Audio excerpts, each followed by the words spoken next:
All right, welcome to Made for Philly.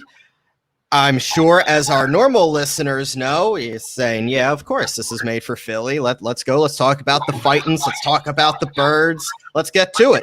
But first, we have a little bit of announcement. And as you could tell, we're not on Periscope anymore. We're on Apple, Spotify, and YouTube because we are now presented by Gozilla Media.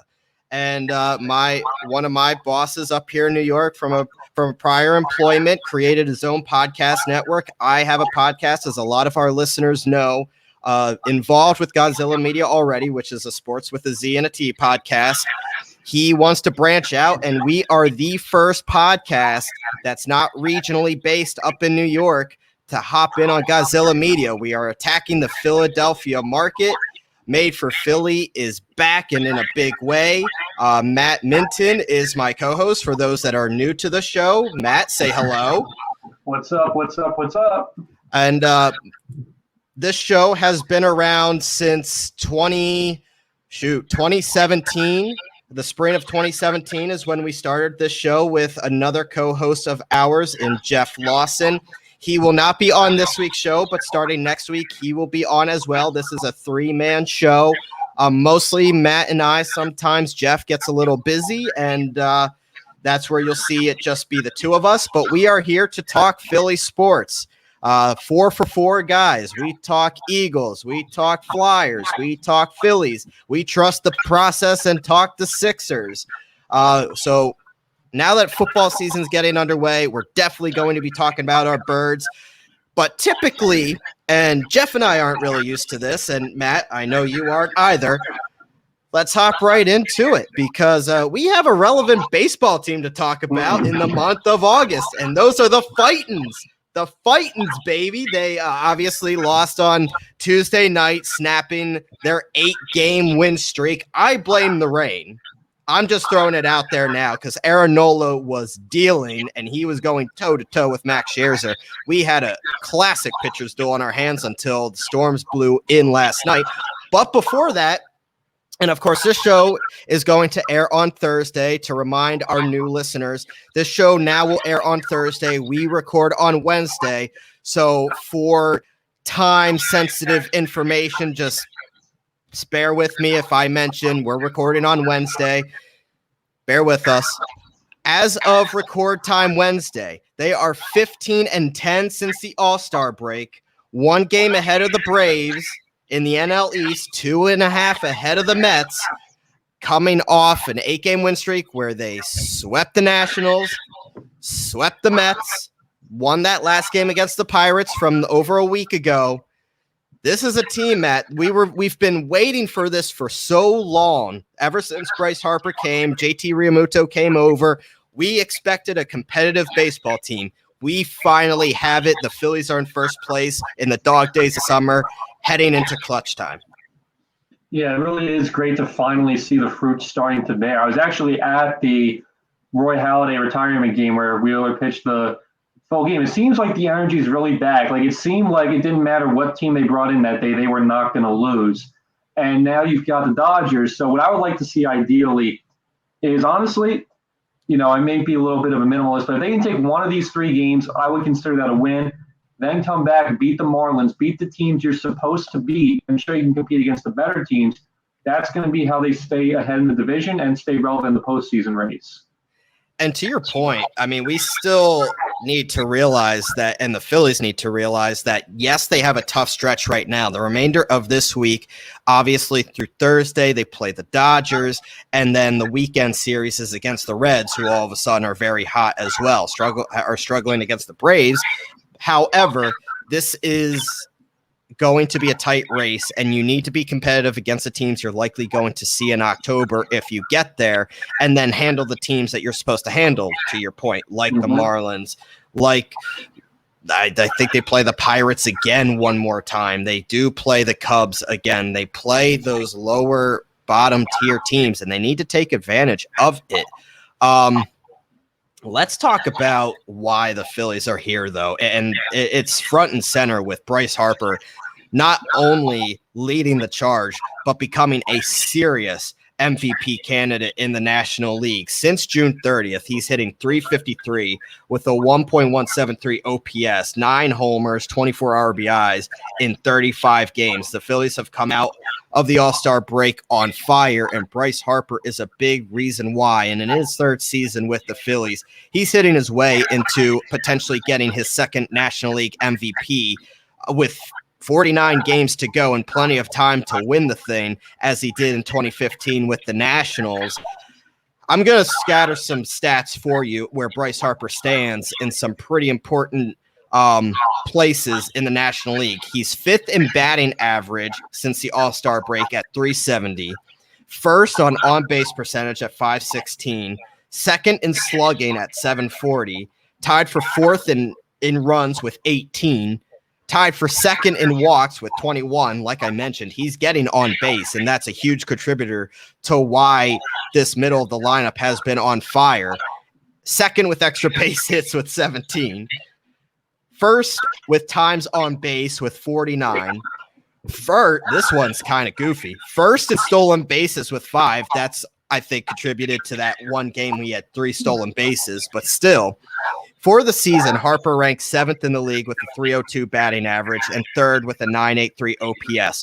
Only Fernando Tatis and Ronald Acuna are better in that category, and both of them are out with injuries.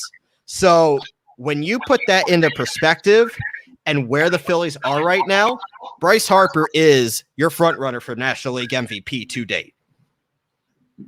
I don't know if I'd say front runner right now, but if he keeps playing like he is right now, I don't see why not. I think it's going to be a really interesting race with Fernando possibly coming back in a few days, and then you never know what can happen in the last 50, but it really is exciting. And I think, honestly, it might be the biggest piece of momentum this team has right now to see what this guy's doing. And if Harper is the player that we know he is, the passionate player we know he is, and he keeps his game up, you know the Phillies are going to be in this thing down to the very stretch. It's just a matter of what the rest of the team can do to hold off the Braves and possibly the Mets.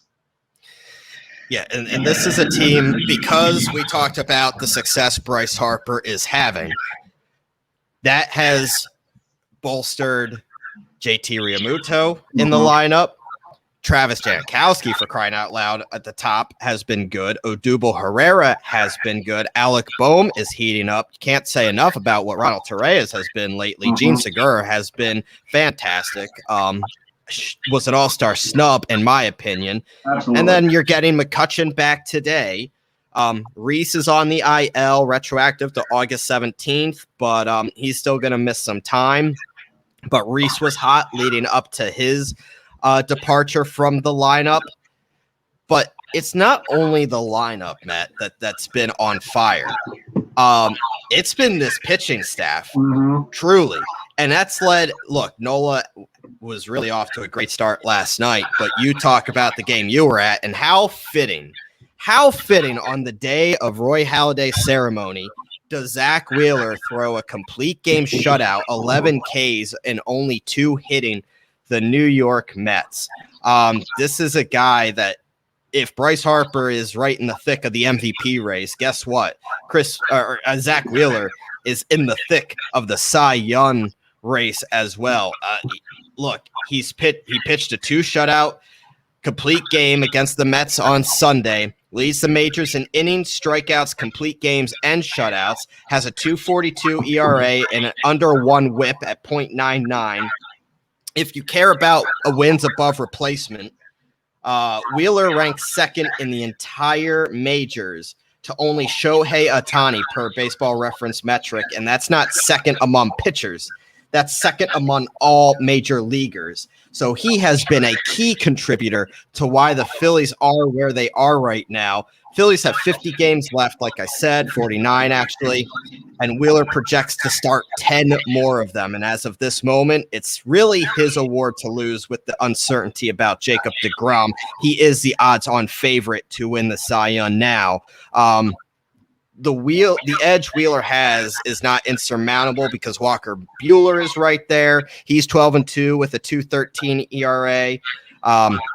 If deGrom does happen to come back healthy and continues to do what he did, I could see that happening. Kevin Gausman is having a really nice year as well. Brandon Woodruff with the Brewers. So he's not alone. But to take all the things into consideration, Zach Wheeler would have to be, in my opinion, the favorite as of right now. And that's impressive to say, considering especially the start DeGrom had and the other top pitchers having very good years so far. Yeah, for me, it all depends on if DeGrom comes back, because I think that's the only person at this point that can really offer competition. And, it's, as much as I hate to admit it, it's still not impossible, in my opinion, that they still give it to DeGrom, given what he's done, because, they've helped him out with that in the past, even though he couldn't get to 10 wins the one year. But to see what Zach's doing, I think he's second in the league in strikeouts. I think he might be first in innings pitched. I mean, and he's been on absolute fire from pretty much beginning to end, and been arguably the most consistent pitcher in the game so far this year. But I think another guy that I really have to talk about, two guys I have to talk about when it comes to pitching. One, coming into the bullpen lately, has been Archie Bradley. He's been lights out as your setup man. His ERA seems like he just drops every time he goes out there. And Ranger Suarez, who I was terrified to put back into the starting rotation, now has a ERA under 1 and I think over 60 innings pitched. So now you really start to think Gibson's been good since we acquired him. Nola, if that's the start of him getting his stuff back, Nola, Gibson, Wheeler, Suarez, and possibly a hot Eflin, that's a very dangerous 5 down the stretch. Yeah, to that point, and you're starting to see Ranger each start get stretched out a little more, and we knew it was going to be a little bit of a process with Ranger to build up his innings, because he has come out of the bullpen lately. And I tweeted this out, and I actually got a lot of kickback for it, and I was surprised that I did. If you're going into a playoff series and you have Wheeler, Nola, and Gibson as your 3 pitchers, and if you have to throw out Eflin, use Ranger Suarez in a long relief role by that point, the Phillies can compete with anybody, especially with the lineup that's been – now, granted, they got shut out by the Dodgers on Tuesday night, but I take that as, more of an outlier than what they've been lately. This is a lineup that showed that they can put the runs up in bunches. They have the pitching to shut down a lineup. Look, Aaron Nola was shutting down a very potent Dodgers lineup until that storm came in. Let's not look at that final score of 5-0 and say, oh, man, the Philly, here they go. They played up against high competition and couldn't compete with the Dodgers. When it mattered, the Phillies were competing, and then that storm blew in and threw everything off. I saw enough in 5 innings to make me feel good about what the Phillies could do against the top teams in the National League, off an 8-game win streak where they proved they could put the runs up in bunches and pitch well. And to what we said last week on our show, that now that you brought in Ian Kennedy, and he seems to be settling in a little more in that closer role. You have Archie Bradley that more has that defined setup role now. Hector Neris is going 1, 2, 3 innings each time out now as more of a long reliever type guy. You're starting to see these guys have defined roles that they're comfortable with, and that's where you're starting to see more bullpen success than we saw earlier in the year, and that's translating into the Phillies not blowing leads, 2, the Phillies winning those games, and 3, all of a sudden, the Phillies are in first place. It's like, remember when I said a couple shows ago that this bullpen needs to know their role, and it seems like they're starting to do that. And it goes from a bullpen that set the record in saves before the All-Star break to now looking like a pretty well compatible bullpen. I'm not going to say championship or like deep playoff run bullpen, but a bullpen that's going to get us there and isn't going to screw our chances every single time they go out.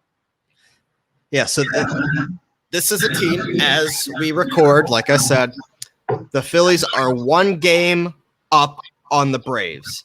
2 games now up on the Mets.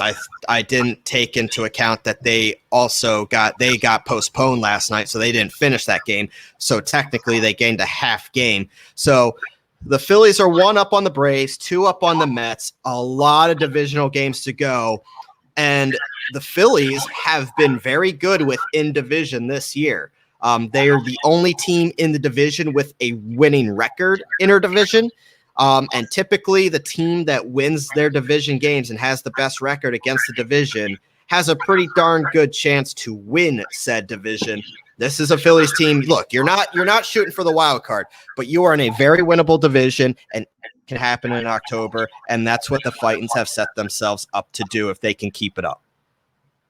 Yeah, I'm really, as much as nervous as I am, is it weird for me to say I'm almost more nervous about the Braves than the Mets, even though the Braves, like, this is the first time they've been over 500 all year? That was my next question to you, was who are you more scared of at this point? I think I agree with you. I'm more worried about the Braves, who pieced together a very good outfield in the wake of the injuries that they suffered, have the pitching, and I think are just a more fundamentally sound team than what the Mets are throwing out there right now. Plus, they've been like on the nose of the playoffs more consistently than the Mets. And the Mets are obviously known to have their trademark collapse, but honestly, I'm looking at the Mets situation right now. Conforto just hasn't found himself at the plate since he's come back. DeGrom's still a wild card. I'm more scared of the Braves. And I think that's going to be the main race it comes down to. I think the Mets will still be, maybe we'll have like a 3 games back kind of situation towards the end of the season. But I think for the most part, it's going to come down to Philly and Atlanta, and whichever one of those teams is better. It's going to be a wild finish, and it's been a long time since we've seen a relevant Phillies team go into the month of October. Keep in mind the Phillies have the second longest MLB playoff drought, and that's sitting at 10 years. Last time the Phillies were in was 2011. So it's been a rough, long time, and I think this city is ready to embrace it, and they're ready to get this team into October again. We will keep you updated, especially on our Twitter page, which has been below on the screen this entire show. But for our listeners on Spotify and Apple, our Twitter page is @MadeForPhilly. That would be with a capital M, a capital F, and a capital P. And I have a Twitter page as well @ZBryce21, and Matt has a Twitter page that is Matt_Minton, MINTON. So make sure you're following. By the way, 2 underscores. Yeah. Make sure when you're searching his name, it's 2 underscores. I also have it on our Twitter account as well, and I have him tagged. So I think probably the easier way to do it would be to go to our Made for Philly Twitter page and then click it and follow Matt as well. But we will keep you updated on this Phillies team, as we will keep you updated with every single Philadelphia sports team out there. And of course, we cannot go a Made for Philly episode, especially with the time of year that it is, than talking about our birds. Matt, tonight, Eagles, Thursday night at 7 o'clock, play the Pittsburgh Steelers. Philadelphia Eagles football is back. There is a lot to dive into. I think all eyes are going to be on Jalen Hurts, who will be playing tonight. There's going to be a lot of other things to look at. Let's start with Jalen Hurts, though. What realistically are you looking for out of Jalen Hurts in game 1 of the preseason tonight? If I'm being fully honest, I see it as a preseason week 1 situation where, regardless, I don't see Hurts being in for too long. I think if they like what they see out of a drive or 2, they'll pull him then. If not, maybe they'll let him go closer towards the end of the quarter. But honestly, all I want to see is proof in a game situation that he looks more comfortable and he just has worked on his mechanics throwing the ball. I know he dealt with an injured hand down the stretch of last year, but really, again, just to reemphasize it, I just want to visually see he looks more comfortable in this scheme and that he has the eye test factor. You couldn't have said it better myself. Really, the first 2 things that jump out of my mind, and we'll get to the defensive side of the ball too, but the first thing that I automatically jump to when I'm looking for something positive tonight on the offensive side, number 1, it starts with Jalen Hurts. This is his team, which means it's his time to shine. Would it be great to see some flashes from Hurts early on in this game? Yes, but don't feel, too down if we don't. Again, this is preseason game 1. Jalen is going to be the biggest X factor, and I have said this time and time again. I have not only said this on Made for Philly. I have said this on Sports with a Z and a T as well. He is the X factor for this team going forward. He is the determining factor into whether or not the Eagles can go and win this very winnable division, in my opinion, or they're going to be a dumpster fire and they're going to have a top 10 pick. This is a talented roster, but they're not going to go very far if Jalen Hurts, if you don't get production out of that quarterback position and Jalen Hurts. So if we can get a little glimpse as to how Sirianni is going to use him, it might go a long way in the confidence of the team, the fan base, and just everyone going forward. And that leads me to the first Eagles drive period under Nick Sirianni. What are we going to see? We've heard about this new offense under Nick Sirianni. We've heard about the RPO. For the past few seasons, the Eagles have been a terrible first quarter team, especially on their first drives. It's going to be interesting to see how Sirianni handles the first drive of his games. Is he going to try to establish the run more than Doug ever did?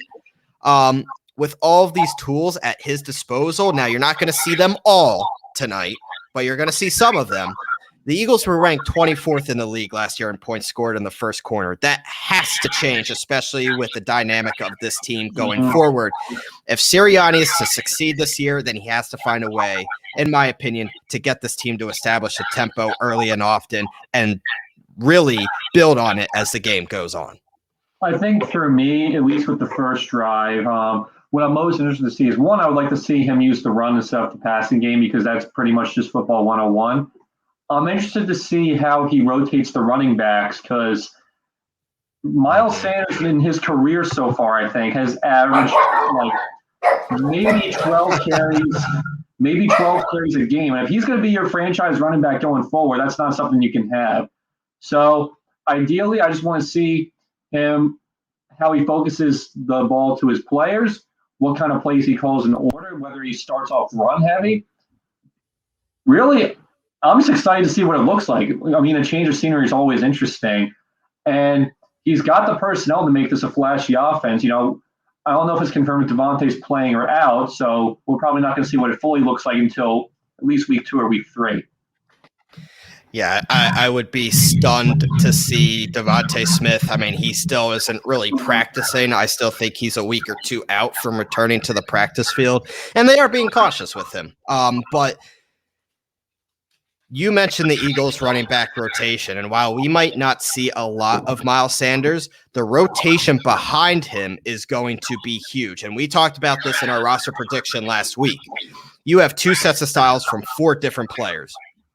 You look at the depth chart that was just released on Sunday that I assume Sirianni is taking into his back pocket for this week's game. Jordan Howard is currently listed as RB2 on the team's depth chart. However, Kerryon Johnson is equally important this preseason because I think those two are battling for a roster spot. Both players are very good pass protectors. I think Kerryon's better. But we've seen how they both could play a part in the receiving game. Howard was on the verge of retirement, really, until the Eagles brought him back. Seeing how he runs this time around after an injury and an abysmal attempt down in Miami will be honestly a deciding factor on the fates of both he and Kerryon. Because Kerryon's coming off a disappointment in Detroit. We haven't heard much buzz about Kerryon out of camp, but we've heard a ton about how Howard is running, which has been positive. But then we also have more of those scat back guys, similar to what Darren Sproles was. We have obviously Boston Scott, and you have Kenny Gaineswell, the rookie, very exciting rookie out of Memphis. The latter missed all of last season as he opted out due to COVID.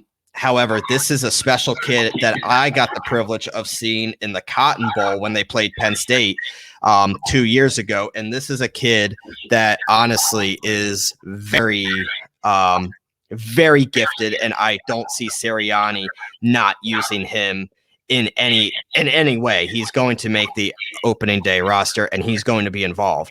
We've seen what Scott can do, but I'm interested to see how much run they give Gainwell as the preseason progresses, and that all kind of blends in with this RPO offense. Miles Sanders talked about it a little bit earlier this week. Kind of gave everybody a hint of what to expect from the offense. And we're pretty familiar with the RPO here in Philadelphia. It actually helped the Eagles win against the Saints last year. It was very effective against the Saints. And obviously, it was a big part of how the Eagles won the Super Bowl, and the RPO was a big part of when Chip Kelly was here as well. It's made its way back to the NovaCare complex under Sirianni, and that, I think, is good news for Jalen Hurts as they try to maximize the strengths of what he could do on the football field, because Hurts himself is a very mobile quarterback. The offense, when the RPO is running, we saw it last year, has proven to be effective under Hurts. He and Miles Sanders ran wild for 220 combined rushing yards against the Saints, if you all remember, back last season. So could that help with some of the play action plays, open things up for Rager and Devontae Smith downfield, open things up underneath for Ertz and Goddard? Keep an eye for a sneak preview of what the Eagles might be doing offensively with that RPO. Yeah, I'm really excited to see exactly how it plays in, especially given the personnel. And going back to your points about Gainwell, one, I'm excited to see him too, but I think another Eagle that I'm really excited to see, I don't know how much playing time he'll get necessarily with the first team, but a guy I'm really interested to see is Quez Watkins, the second-year receiver, because apparently some people have said he's been the best receiver in camp.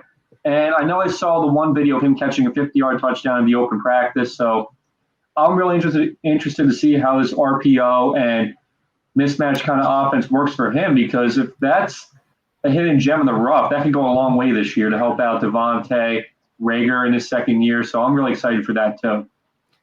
Yeah, and of course, Fulgham is going to be seemingly more involved as well. Your point on Watkins, though, you kind of saw the chemistry that he had with Hurts last year. He was definitely involved. Like, he made mistakes, but he looked smooth with him.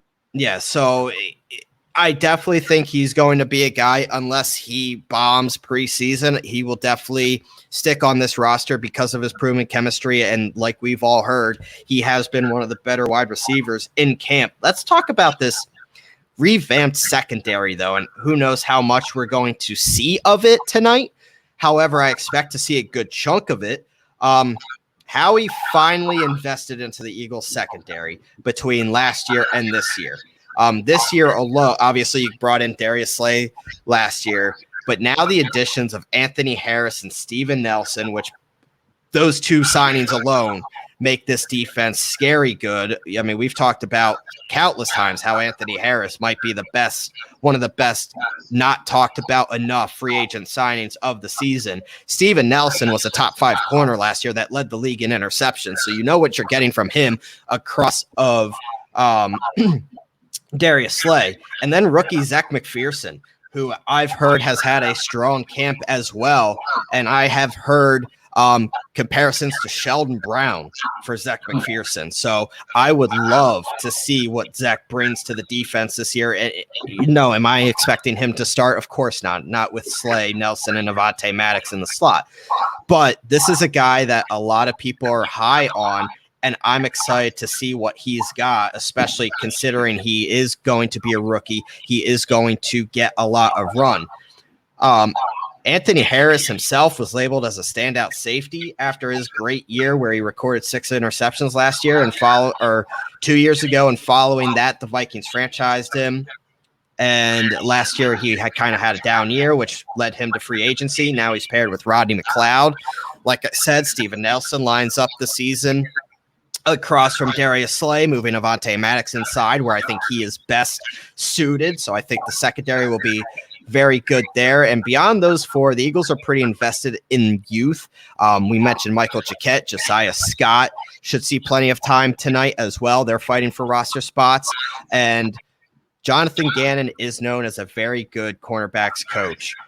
So it's going to be fun to see, especially with how he's mentioned how he's going to use 3-4, 4-3 defenses, how he's going to deploy these weapons, especially on the defensive line, how he's going to scatter those linebackers, and how he's going to deploy his secondary in various spots. I think it's going to be a fresh, refreshing look compared to Jim Schwartz, who was gun-ho to his system, where Jonathan Gannon is going to look at what he sees and kind of build his game plan as the game progresses with what the offense is throwing at them. Now, granted, it's preseason. You're not going to see much, but it's still going to be interesting to watch that cat and mouse game evolve as the preseason goes on. Yeah, I think the thing I'm most interested to see about Gannon is how he adjusts, because Jim Schwartz was known for just not adjusting his game plan whatsoever. So that's one thing I'm excited to. And plus, he's also preached about being aggressive, another thing that Jim Schwartz really didn't do. And this defense seems like it's geared up to be an aggressive one. They brought in Ryan Kerrigan to reinforce the defensive line. I think the most exciting defensive player I want to see is Milton Williams, the draft pick, who's probably going to open up as a third defensive tackle. Just his physicality jumps off the chart. So I'm interested to see how he fits into the scheme behind Fletch and Javon Hargrave as well. But it definitely is one of the most exciting rookie classes we've seen in a while, at least based on the stories I've heard in training camp. Absolutely. And another guy that, and it hasn't really been talked about as much, but I want to see, if you've been living under a rock, Andre Dillard is now week to week with a knee sprain. And we highlighted how the left tackle position, that battle was probably the most intriguing for the preseason. Who was going to win that battle, Jordan Mailata or Andre Dillard? Well, it's pretty much a foregone conclusion at this point that it's going to be Mailata. By the way, I think that's the right choice. I think Mailata has proven to be the better guy all summer long so far. But Andre Dillard's injury. Now, remember, Matt, do you remember when I said that last week Andre Dillard is going to come up with this weird injury, right? And all of a sudden, he's going to be week to week. They're going to downplay it, say he's fine. They're going to be precautious with it. Howie Roseman's looking for a trade to send Andre Dillard somewhere, which leaves a little bit of a hole on the depth of tackle.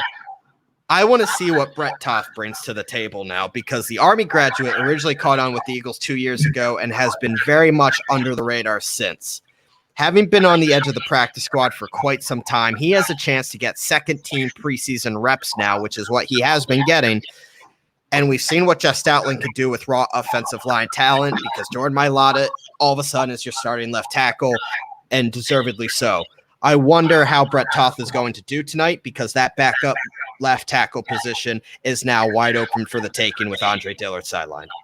Yeah, one, it'll be interesting to see what he tries to get or where he tries to move Dillard, if that's what he's thinking. But yeah, even with Dillard on the roster, you really want to figure out who's going to be that swing tackle, because Dillard, when he was put on the right tackle in his rookie year, he didn't look so good, but when we got to left tackle, he got a little bit better. So if Brett Toth ends up being this swing tackle guy, that's really good for the Eagles' depth, because we know what the offensive line situation was like last year. Knock on wood, we don't have anything like that again, but Brett Toth, another name to be noted for sure. There's two more positions I want to address that I'm kind of looking at for tonight. And that one, we'll start with this, is the QB2 battle. Nick Mullins and Joe Flacco have been going at it for the backup quarterback spot. And I think at this point, Joe Flacco is the favorite. Nick Mullins started off hot in training camp, has looked good, but has cooled off a bit since. Mullins is going to have a showcase, probably, I'm assuming him and Flacco outside of Hurts, probably getting maybe 3 or 4 drives. Flacco and obviously Mullins will have the rest of the game. I'm looking to see Mullins showcase that big arm, as well as his ability to protect the rock and kind of use his mobility a little bit, because I like the prospect of Nick Mullins being the backup quarterback instead of Joe Flacco at this point, which what he is at this point. Obviously, Joe Flacco brings that veteran presence to the locker room, been there, won a Super Bowl, was a Super Bowl MVP. However, you do have Super Bowl champions on this roster from Super Bowl 52, so that's not exactly an argument for me. I would like to see Nick Mullins take this backup position role from Joe Flacco. Yeah, I think so too, because one of the biggest questions I have is when you have your offense built primarily around a mobile quarterback, you want your backup quarterback to be a good athlete as well. Because if, say, knock on wood, Hurts goes down and Flacco comes in, you have to change up a lot of your game plan, your game plan for the week, for the season possibly, and it's just going to screw up your chemistry. So it's going to be interesting to see. Either does he want to use Hurts a lot more pocket than running, which I hope he does, and I think his best ability is his ability to make people miss and run when he needs to. So I think it might be something like where a couple of years ago where we had Matt McGloin as our third QB, and he got about 40 or 50 passes a game in the preseason. So I think they're definitely going to leave no stone unturned, and at least for Nick Mullins, to see what he has to offer. There was nothing worse than watching Christian Hackenberg and Matt McGloin throw a combined 100 pass attempts every preseason game. That was unbearable. But yeah, no, that's probably what you're going to see from Nick Mullins moving forward. The other guy I want to highlight, because we mentioned Zach Ertz is on the roster right now. We don't know if that will be the case come week 1. We don't know if Howie Roseman's going to swing a deal. We just simply don't know. Now, ideally, would it be nice for Zach Ertz to be on this roster? Yes, but cap-wise, it doesn't really make much sense where the Eagles are, where Zach Ertz is, how much money he's owed. It would make sense to maybe find a trade. That brings in the question mark for a third tight end, because that would leave Dallas Goedert and Richard Rodgers. The star of training camp, and we've talked about a lot of people that have been catching a lot of people's eyes so far, but we haven't really talked enough about this guy yet. And this may be just a preseason darling. We don't know. But so far, Tyree Jackson has been incredible in training camp. At 6'7", he was a quarterback out of Buffalo, spent some time with the Bills, has been turning heads as a big-bodied tight end. And as we all know, the Eagles lack that depth, as I just mentioned. If Jackson can make some noise during the preseason, I could see himself forcing his way onto the final 53 as a tight end 3 if Zach Ertz does move, or a red zone specialist. If anything, the Eagles are going to try to find a way to get this kid on the practice squad. Yeah, I think he's definitely a practice squad lock. It's just a matter if somebody else is going to pick him up. If Ertz is traded, which the more I think about it, I mean, if Howie stuck to his guns this much, I would imagine he's going to be on the opening day roster. So that means I think Richard Rodgers has the tight end 3 spot locked up. Correct. But if Ertz is moved for whatever reason, I think that he might have that tight end 3 spot locked. If not, he's definitely got a practice squad locked. At least I hope he does, for someone who's been as promising as him. Thursday night, 7 p.m. The Birds are back. The link will be popping. I have a feeling it's going to be rather full. Keep in mind now, because of the mask mandate in Philadelphia, if you go indoors at any point in the stadium, you will be required to wear a mask. However, you do not have to in your seats. So it'll be interesting to see how that pans out as well. I'm interested to see how full that stadium is. The open practice Sunday evening there was a pretty solid crowd there. So that's good to see. I mean, everybody is always excited for the Birds, no matter what the prospects of the season look like.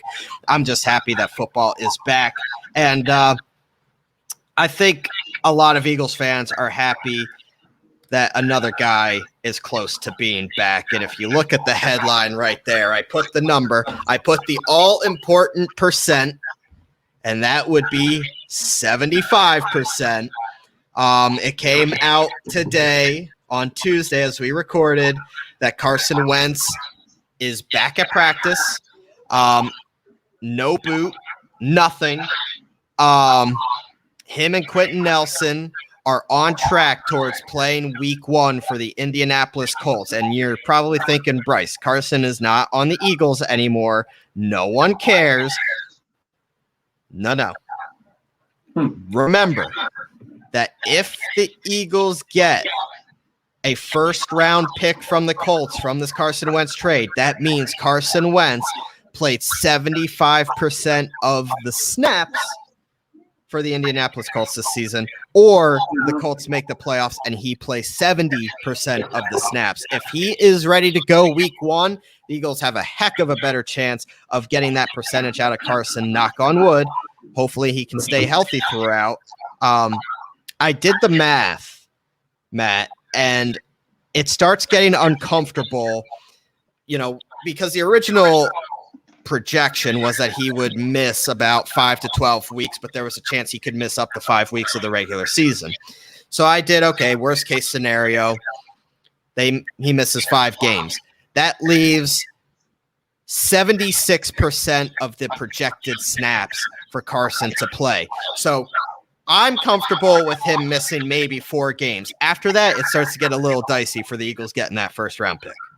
Yeah, so ideally you want the Colts to just absolutely flop and Wentz plays a full game. But what I'm concerned about is that the Colts have had a history of downplaying injuries before. They did it with Peyton Manning's neck injury. They did it with Andrew Luck before he walked away and retired. So I'll believe it when Wentz actually comes on the field and looks okay. I'm knocking on wood for 75%. So it'll be interesting. It's going to be another reason Wentz has our hearts beating 1,000 beats a minute, and he's not on the team anymore.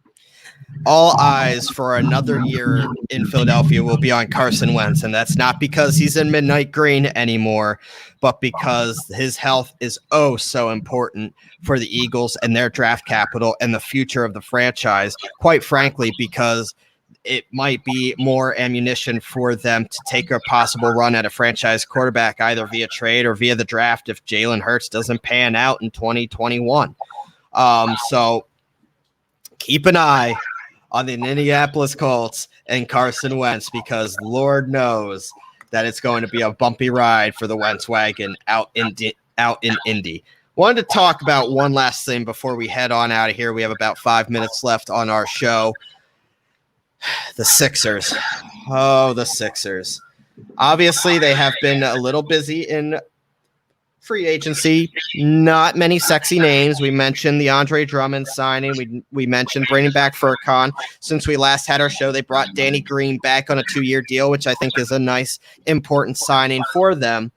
However, it has been brought to a lot of people's attention, whether it's true or not, that Ben Simmons has been completely disconnected from the Sixers front office, including Joel Embiid, which by far blew me off my chair, because it was not but game 3 of the Eastern Conference semifinals. Ben and Joel were dabbing it up, after a nice solid win against the Hawks, and now you're telling me they're not even talking. This is certainly alarming for the Sixers, and it's tough to see Ben Simmons returning, if that report is true, to the Sixers roster. And as projected, the Sixers roster, in my opinion, I think has struggled to improve to a point where I can convincingly say they're going to be better than a Nets team, a Bucks team, and could be threatened by a Hawks team if they continue to improve as well.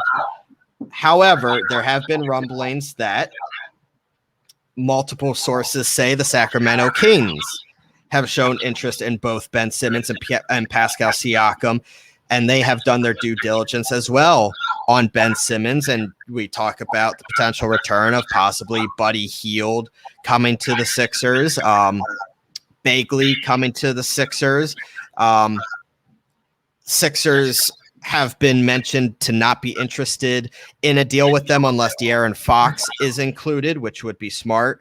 But with Hield's elite three-point shooting and Bagley's unrealized potential, in my opinion, that could be appealing if a better deal doesn't materialize. And I'm talking about a better deal as in Dame Lillard with Portland. Mm-hmm. And all the comments that have been coming out of Dame's mouth lately is that he is not happy with what Portland has done this offseason to improve that roster. The Knicks are out of contention of getting the Dame because of what they did. The Warriors probably aren't going after Dame at this point. The Lakers sure aren't after acquiring Westbrook. The Sixers are the only logical fit for Dame. You have the Sixers with the disgruntled Ben Simmons, the Trailblazers with a disgruntled Dame. You have Chauncey Billups at his opening press conference today saying he's not looking to shoot 53s a game. That's not how he's going to run it. I'm sorry, but as I'm connecting the dots here, Matt, doesn't it just seem to be that the arrows are strongly pointing towards Ben Simmons being moved and Portland still being the most logical fit for him? Yeah, I'm actually glad you just said that Chauncey Billups quote, because I saw that today too, and I was actually just going to say that, but he beat me to the punchline. But one, I think if reports are that Simmons has not returned Embiid's calls, and if neither Embiid nor Simmons have said that's not true, I'm going to go out on a limb and say it is true. So, but it does seem like the stars are aligning, because now that Ben is seemingly disconnected, Morey now has more and more pressure to make a move before the season starts. Correct. And if Dame is unhappy, the Trailblazers have more and more pressure to make a move before the season starts. So there's got to be a point where Morey says, all right, I got to go get Lillard. And if he does, I think it's great. If not, you've heard interest about the Warriors picking up. I'm not exactly sure how a trade there would work. That has to be a 3-team deal for me if that's going to be a win to get any of those guys. But I think that Portland is my most likely location for him to be moved, and I think Sacramento is a close second. It's looking that way, especially with the Warriors sounding hesitant, which, I mean, I don't blame them, but they seem hesitant in the belief that Ben Simmons and Draymond Green can coexist on the same team, which guess what? They couldn't. That's just not realistic at all. When you're looking at the Sixers starting lineup as of now, let's take a quick look at the roster before we head on out of here. At point guard, you have Ben Simmons. As of now, as we look at this roster with Tyrese Maxey and Shake Milton there as well. You look at your shooting guard, Seth Curry is going to be your starter, and that's where it gets interesting, right? You got Rajon Tucker.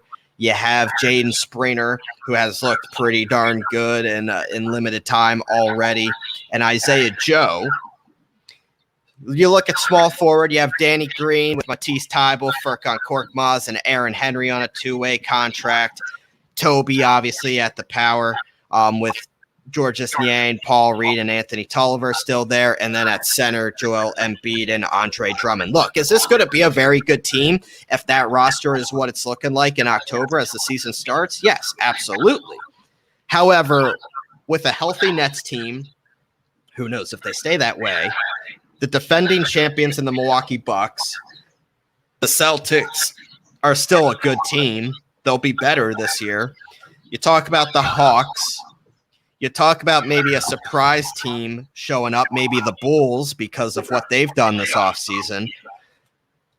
It's tough for me to convincingly say that the Sixers, let alone being the number one seed again this year, will show up and have a legit shot as constructed at an NBA championship. I think they have to go and get a true playmaker at the point guard position to pair with Joel Embiid.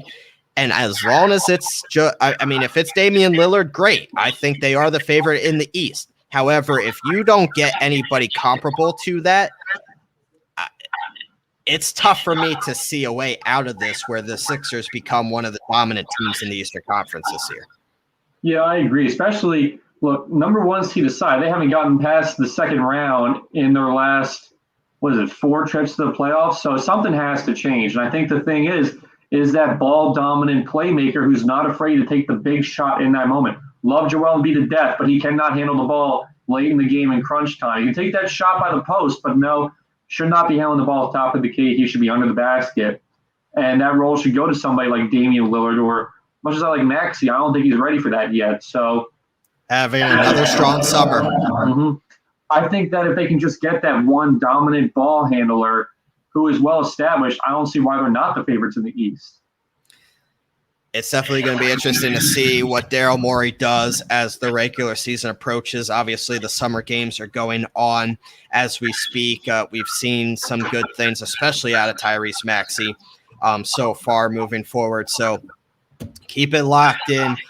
2 at Made for Philly, like I said earlier in the show, at ZBryce21, at Matt _ Minton, MINTON. Jeff, our other co-host, will be on the show next week as we break down what the Eagles did against the Steelers, what we look forward to in their upcoming preseason games, and as we head towards the regular season, we will break down their regular season and go game by game and predict their schedule. That will probably be, my guess is, the week before week 1, just so we know what the roster is looking like and any injuries that may have occurred. Hopefully not many. I'd like to thank Gozilla Media for bringing Made for Philly onto the podcast. Nothing but good things coming. I've been teasing it for a couple of weeks now on this show. It finally happened. We finalized it. There will be better things to come, especially under Gozilla Media. So thank you, thank you, thank you. Thank you to all our listeners. Make sure you subscribe on Spotify, Apple, YouTube, comment in the comment section. Give us your feedback. We would love to have you guys have input on what we say and do on this show. That is the whole point of the show. It's for the fans. Definitely a refreshing taste of what the Philly media has been. So once again, for Matt, I am Bryce. Thank you for listening. We will catch you next week. Go Birds and the Fightins. Said. Go Birds. Said. We're talking about the Fightins. Said.